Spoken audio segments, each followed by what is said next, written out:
Salut à toi, moi c'est Luce depuis le Japon, bienvenue dans cette nouvelle capsule de commande en R.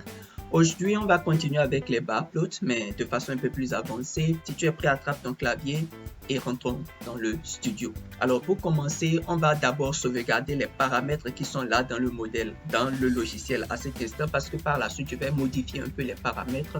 Donc, je te montre comment ça se fait. Donc, je crée une variable que j'appelle paramètre initial. On fait no. Donc, il faut faire no randomly true et puis il faut faire truc. Donc là, à ce moment-là, tu vas voir ici les 66. Les paramètres qui sont dans le logiciel sont sauvegardés pour que lorsque je vais les modifier, je puisse les restaurer par la suite. C'est ce que je vais faire. Alors, pour travailler, je vais utiliser la librairie ASLR comme dans la capsule précédente.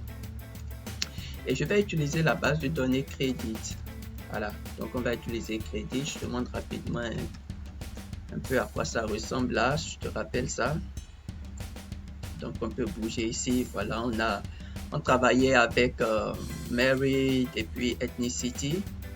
Bon voilà, mais pour des raisons de façon technique, je vais réarranger un peu la base aujourd'hui. Donc je vais créer une nouvelle variable là que je vais appeler credit new, enfin pour dire et je vais prendre crédit. Donc je vais faire un subsetting. Ce que je vais en réalité faire, c'est enlever gender, enlever status et enlever aussi married.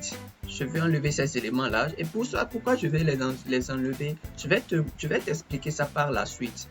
Donc je fais de m'enlever, je crois, ça fait 1, 2, 3, 4, 5, 6, 7, 8, 9 et 10, donc de 8 à 10. Et puis on peut regarder un peu credit new, hein.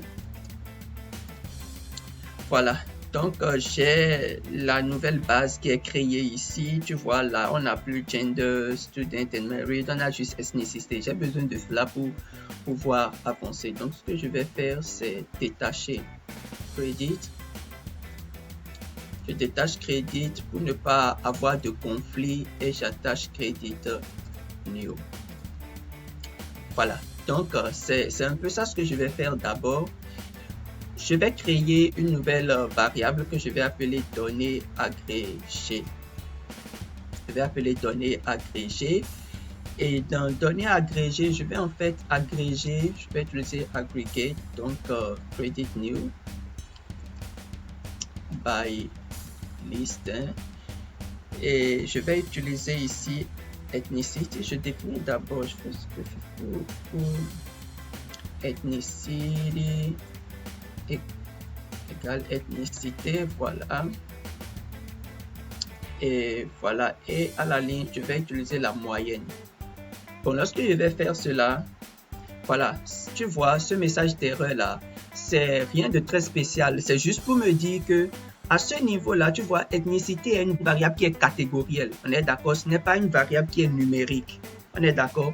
Alors, tu ne pourras pas calculer la moyenne d'ethnicité de cette façon-là. C'est ce que le logiciel est en train de dire. Donc, il dit toutes les fois, regarde par exemple, si on regarde données aggregate, tu vois, partout où il y a ethnicité, il met non available. C'est ça qu'il est en train de dire. C'est pour cette raison que, initialement, j'avais enlevé les autres variables qui ne me seront pas utiles pour le travail qu'on veut faire. On est d'accord? Sinon, on aura beaucoup de messages d'erreur. Ce ne sera pas vraiment très joli. Donc, ce que je vais faire, toujours pour éviter le conflit, hein, je vais détacher credit new. Je vais détacher credit new et aller à la ligne et attacher données aggregate. Voilà, je vais l'attacher pour pouvoir travailler. Alors, regarde bien ici, au niveau de ID et au niveau de ethnicité, ces éléments-là, enfin, la moyenne de l'identifiant ne m'intéresse pas, c'est pas vraiment très utile. Et puis, ethnicité aussi, non available, c'est pas très bon. Donc, ce que je veux faire, c'est de réarranger la base à ce niveau. Hein. Donc, je vais créer données aggregate 2. Je vais faire données aggregate. Je dis de garder les couleurs. Bon, enfin, qu'est-ce que je vais faire? Je vais même ordonner suivant l'âge, non? Allez, je vais faire ordre suivant l'âge. Je vais ordonner suivant l'âge. Et je lui dis de m'enlever de la base, ça fait 1, 2, 3, 4, 5, 6, 7, 8, 9, et puis ID. Donc ID en deuxième position et ethnicité en neuvième position là, voilà. Et puis je peux regarder maintenant données agrégées de... C'est bon. Donc je n'ai plus ID, je n'ai plus... Voilà. Donc la base est relativement propre. Elle est arrangée, ordonnée suivant l'âge. Voilà. Donc c'est bon. Maintenant pour éviter les conflits, je vais détacher données agrégées. Voilà. Et aller à la ligne attacher données agrégées 2. Voilà, donc c'est des petites choses comme ça que tu vas devoir faire lorsque tu es en train de travailler avec les données pour pouvoir avoir la base même qui va te permettre de pouvoir faire le bon boulot. Est-ce que ça peut aller là? Alors maintenant, lorsqu'on a cette base-là, on va créer notre bar plot. On va faire un truc un peu plus avancé. Alors regarde, je t'explique ce que j'ai fait ici. J'ai pris pour chaque ethnie, enfin pour chaque race, hein, que ce soit les Asians, les Caucasians, comme les African Americans, j'ai pris pour chaque base. Et puis, j'ai utilisé aggregate pour calculer, suivant ces éléments-là, ces catégories-là, la moyenne pour chaque variable, que ce soit le salaire, la limite, les ratings, le cadre, et ainsi de suite. Et ce que j'ai fait maintenant, je voudrais travailler un peu sur l'âge, regarder un peu comment l'âge est distribué là et tout. Donc, j'ai rangé, j'ai ordonné suivant l'âge. Voilà, donc j'ai ordonné suivant l'âge. Et puis, je vais maintenant construire un bar plot suivant cette façon dont j'ai ordonné les choses. C'est ce que je vais faire ça. Donc, ce n'est plus juste du raw, ce n'est plus juste des trucs de base. On a travaillé l'information, l'a synthétisée. C'est celle-là qu'on veut présenter. L'information qui a été synthétisée, travaillée, c'est celle-là que nous voulons présenter. Ça peut aller. Donc, je vais faire bar plot. Je vais utiliser education. Et voilà, je vais utiliser name arg. Là, ça va être ethnicity. Et voilà, donc je te montre déjà un peu à quoi ça ressemble là. Donc, c'est un peu ça, hein. Asian, Caucasian, parce que tu vas voir que au niveau de ethnicité, lorsque j'ai réordonné, tu vois que c'est Asian qui est passé par la tête. Et après, il y a Caucasian et African American. Donc, les Asiatiques, je dirais, sont les plus jeunes.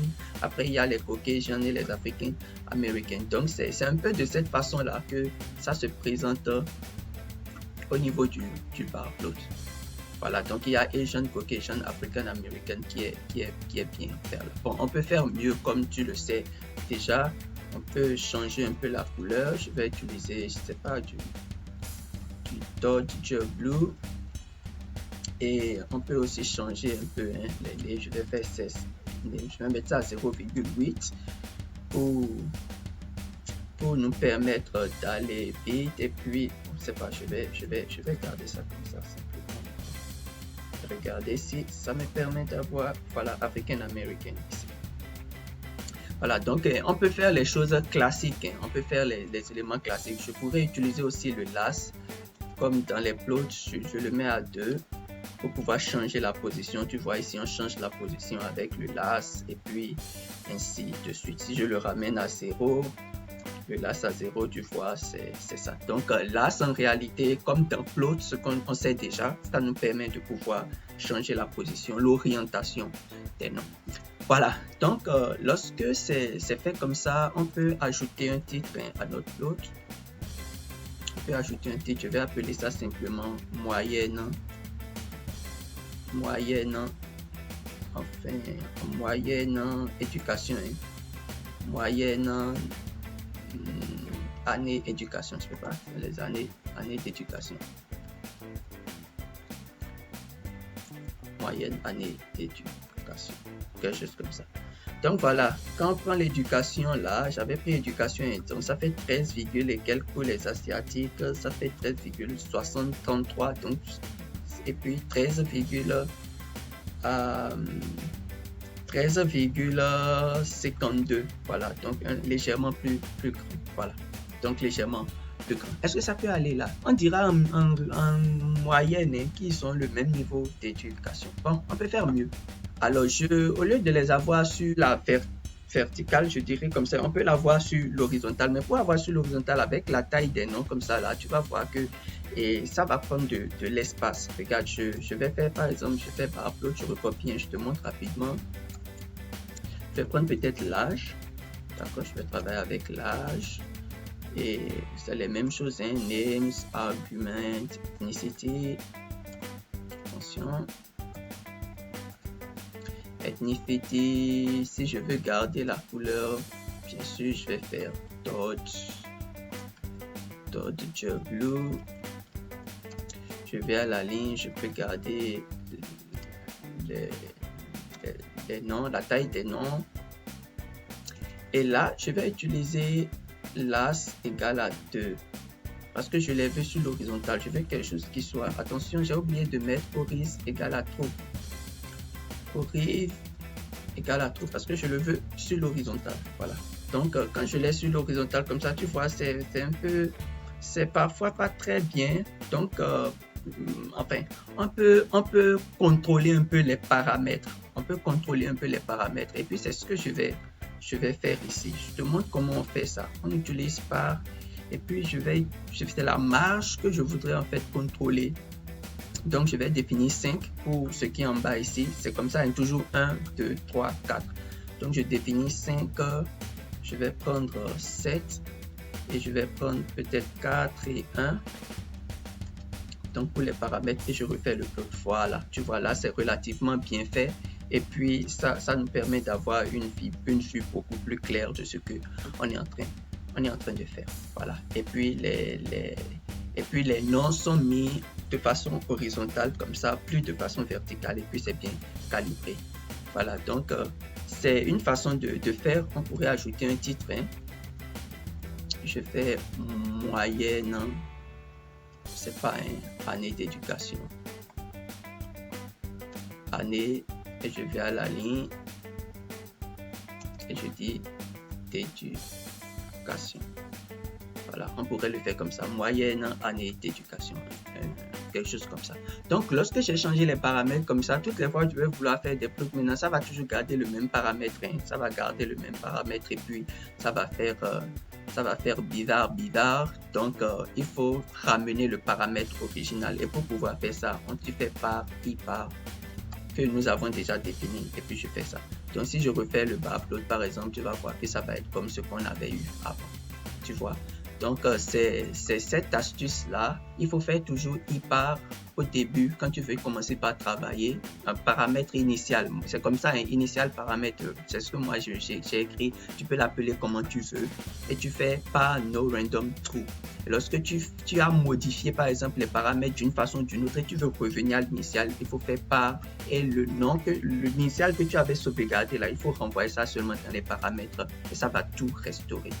Et ça te permet d'aller très vite dans ce cas. C'était une astuce que je voulais te donner.